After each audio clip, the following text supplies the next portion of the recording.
Com 8 milhões e meio de quilômetros quadrados, o Brasil é privilegiado em recursos naturais. Por sua latitude, não tem neve no inverno, o que permite colher 2 safras por ano.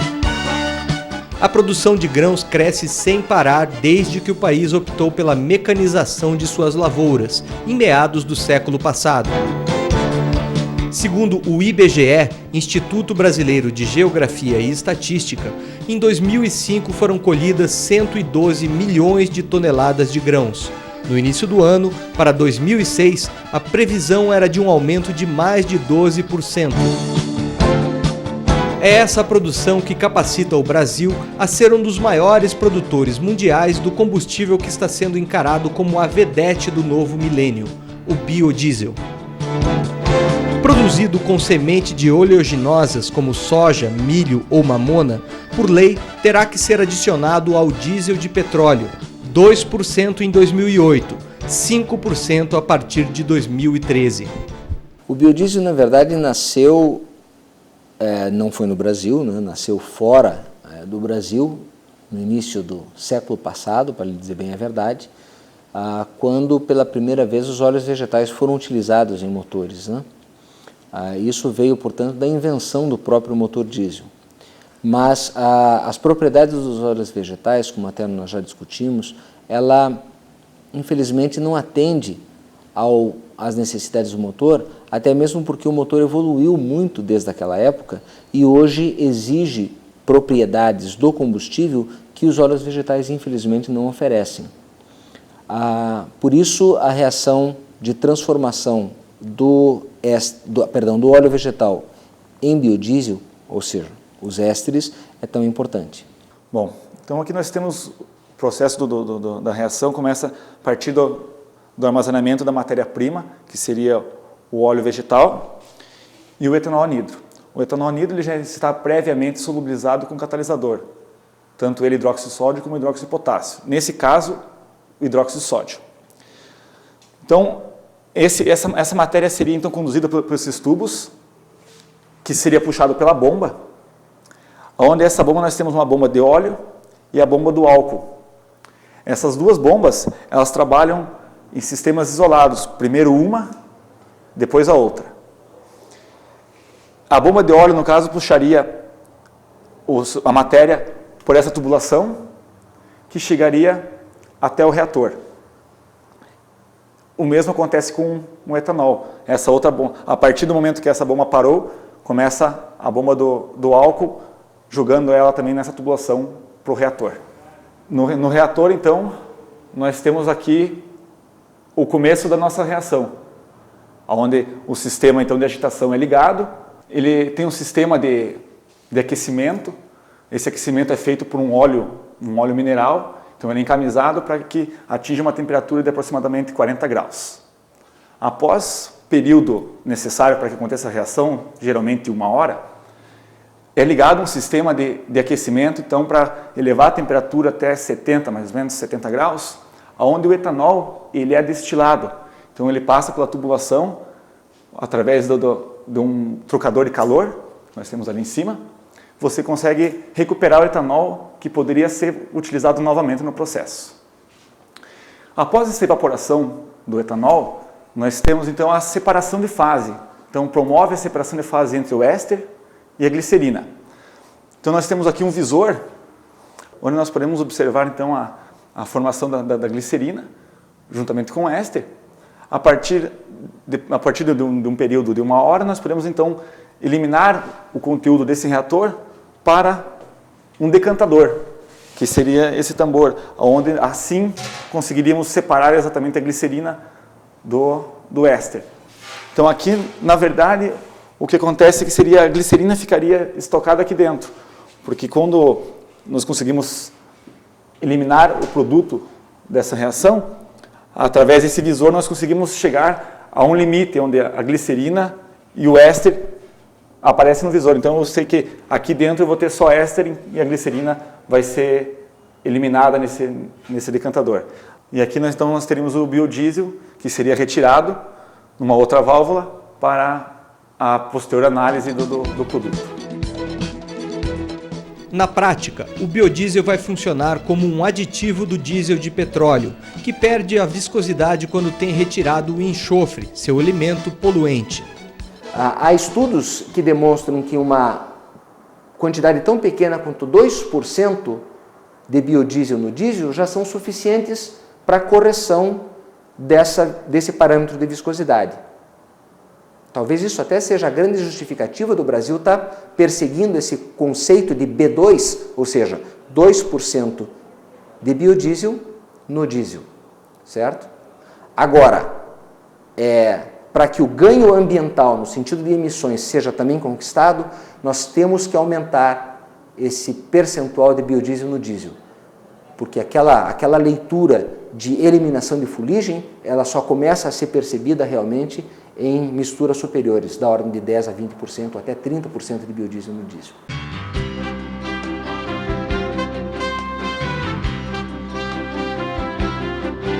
O motivo histórico que dificulta a adoção do biodiesel é seu custo. O grupo de pesquisas da Universidade Federal do Paraná estuda novas formas, mais eficientes e baratas, de produzir o combustível. O grande desafio é o de quebrar a ideia de que o biodiesel só possa ser feito de óleos de grande qualidade, baixa acidez, livre de outros componentes incidentais presentes nos óleos naturalmente. Essa pesquisa, então, ou esse desenvolvimento de processo, visa, por exemplo, o desenvolvimento de catalisadores heterogêneos que permitam com que a reação se processe de uma forma mais efetiva e com a produção de um material de melhor qualidade. Agregado a isso também, a importância de você reduzir os coprodutos do processo. A glicerina, que naturalmente é produzida como coproduto do biodiesel, se ela é fruto de uma transesterificação em meio alcalino, utilizando hidróxido de sódio e hidróxido de potássio no processo de conversão, eu tenho uma glicerina muito impura. E essa glicerina impura não se presta a aplicações, digamos, médico-farmacêuticas, senão através de um procedimento bastante caro de verticalização a uma glicerina 99,9% de pureza. Essa glicerina de alta pureza, portanto, ela tem um mercado fantástico. No entanto, o custo para a produção é muito alto e eu preciso ter grandes volumes de glicerina para poder justificar, inclusive, o investimento nessas unidades de verticalização a um produto com tal grau de pureza. No entanto, se eu agora me transporto para uma pequena escala de produção, até mesmo com uma escala de produção como essa que nós aqui vemos, a quantidade de glicerina gerada, digamos, diariamente, ela não justifica uma grande unidade de produção. Então eu tenho que começar a saber o que fazer com isso, porque eu não quero que o biodiesel, que veio à realidade dos combustíveis com uma proposta de desenvolvimento sustentável e de minimização dos efeitos antrópicos aí das nossas atividades, né? Principalmente para a geração de energia, eu não posso admitir que de repente essa unidade de produção de biodiesel gere um passivo ambiental mais sério do que as próprias emissões diesel. Então, nesse caso, eu preciso saber o que fazer com essa glicerina. No processo de transesterificação, a reação que transforma o óleo em biodiesel, cerca de 10% do resultado é glicerina. A busca de usos para o coproduto é um dos destaques do grupo de pesquisa da UFPR. Aqui no Laboratório de Química do Estado Sólido, sob a orientação do professor indiano Kestur Satyanarayana, os pesquisadores desenvolvem a tecnologia que poderá dar um destino nobre para as milhares de toneladas de glicerina que serão geradas quando a produção do biodiesel estiver em escala industrial. A gente está agregando então valor à glicerina através da plastificação do amido. O amido é um material de origem renovável e a gente está transformando em placas de plástico biodegradáveis, no qual a glicerina entra com uma proporção também de em torno de 30% a 40%. Nós vamos incorporar dentro desse corpo de prova, desse polímero, um material biodegradável, como eu disse, de 30% a 40% de glicerina, e vamos transformar nesse material sólido, né, que depois de ser utilizado vai ser descartado no meio ambiente sem dano nenhum, já que se trata de um material biodegradável. Que usos pode ser essa placa?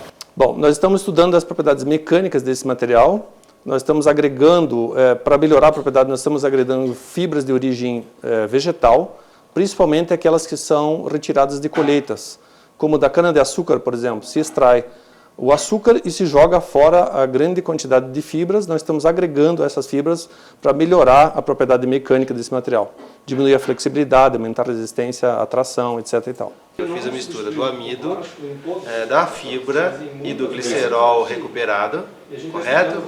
E depositei sobre o molde que vai para a termomoldagem. Então eu vou fazer agora a termomoldagem do meu compósito.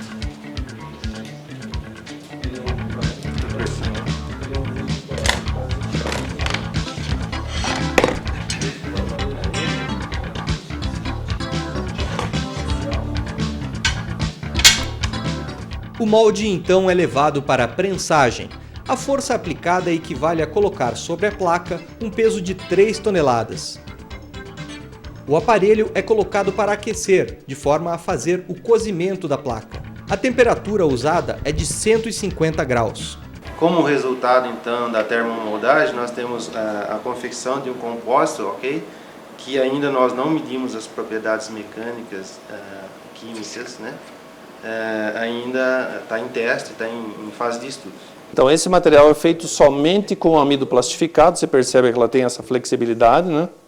E no momento que você agrega então as fibras de origem natural dentro, ele fica extremamente rígido, né? Então essa é uma evolução da propriedade quando você agrega uma fibra natural dentro dessa placa, né? A resistência que dá a flexão, por exemplo. Esse material termomoldado aqui foi produzido com amido, plastificado com glicerina, em torno de 30% de glicerina, e adicionou-se 30% a 40% de fibras de bananeira, quer dizer, um material que tem valor agregado zero, que seria jogado simplesmente na natureza. Isso permite com que a placa, então, fique mais rígida e que a gente possa melhorar as aplicações desse material, ou seja, pode dar destino a esse material o que não seria possível numa outra placa que é extremamente flexível, por exemplo.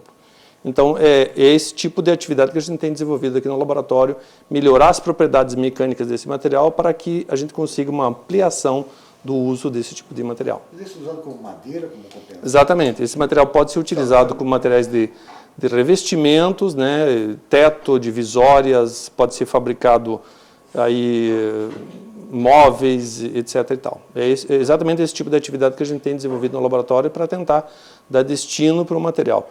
E aí, após descartado, isso simplesmente volta à natureza, porque não tem nenhum material que seja agressivo, ou seja, vai ser imediatamente assimilado pelos micro-organismos, e aí um tempo de 2 ou 3 meses é o suficiente para que essa degradação ocorra. E esse estudo está sendo feito aqui no laboratório também. Outra utilização para a glicerina, no grupo de pesquisa da Universidade Federal do Paraná, é seu uso como plastificante, substituindo os produtos atualmente usados para tornar mais maleáveis os plásticos. O estudo é feito no laboratório de polímeros sintéticos. Isso aqui é a preparação do filme, né, do filme do plástico. Então, ou seja, é uma solução que a partir dessa solução você tem aqui a preparação dele com os filmes de plásticos. Então você tem uma parte, né, uma solução líquida, e a partir do momento que você despeja no molde de vidro, você tem o que? A formação do filme plástico.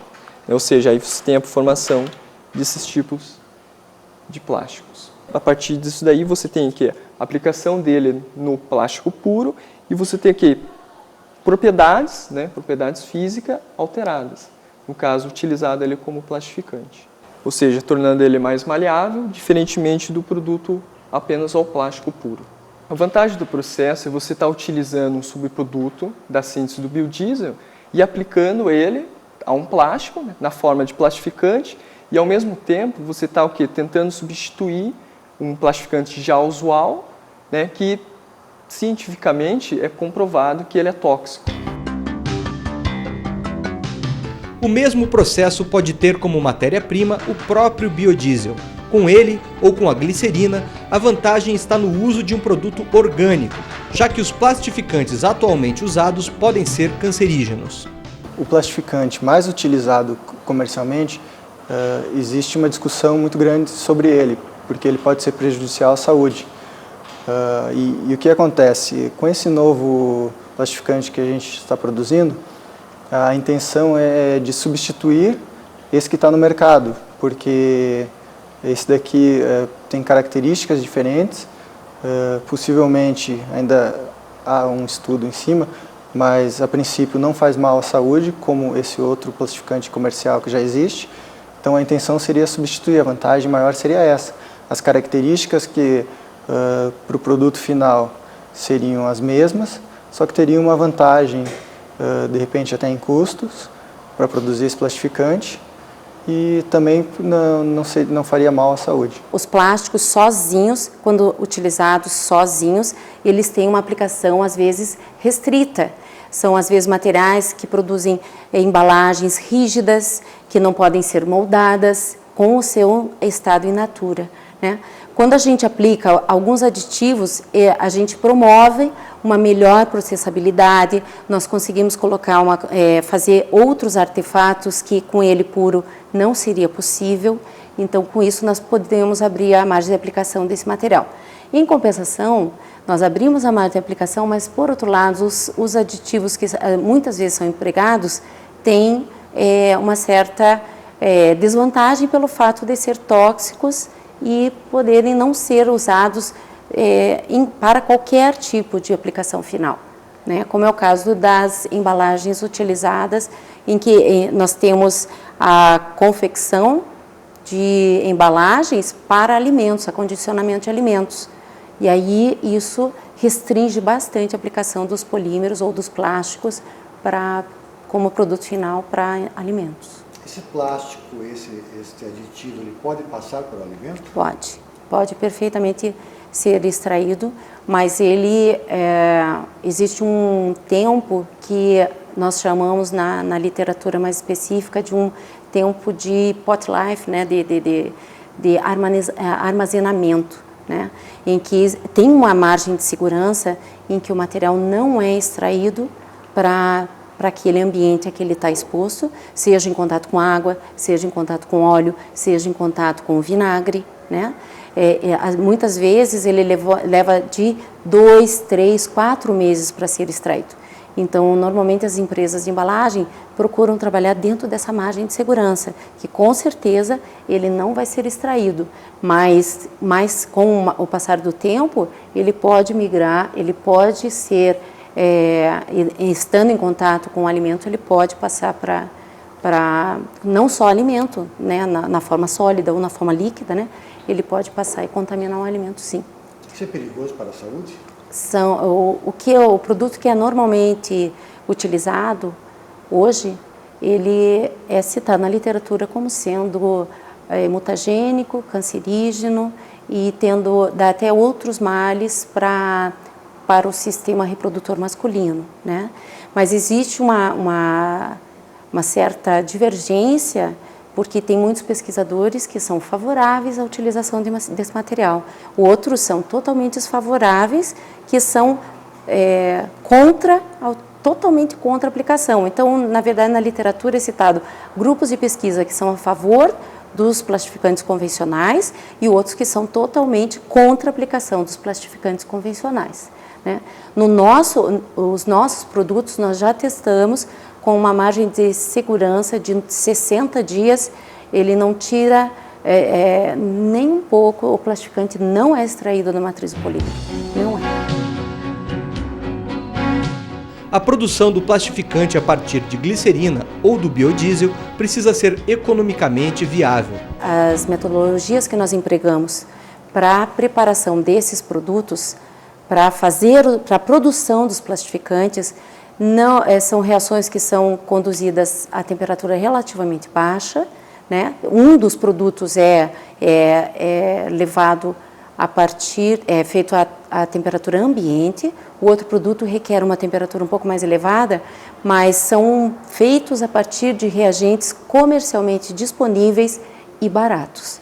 Então é uma metodologia, uma tecnologia plenamente viável de ser implementada.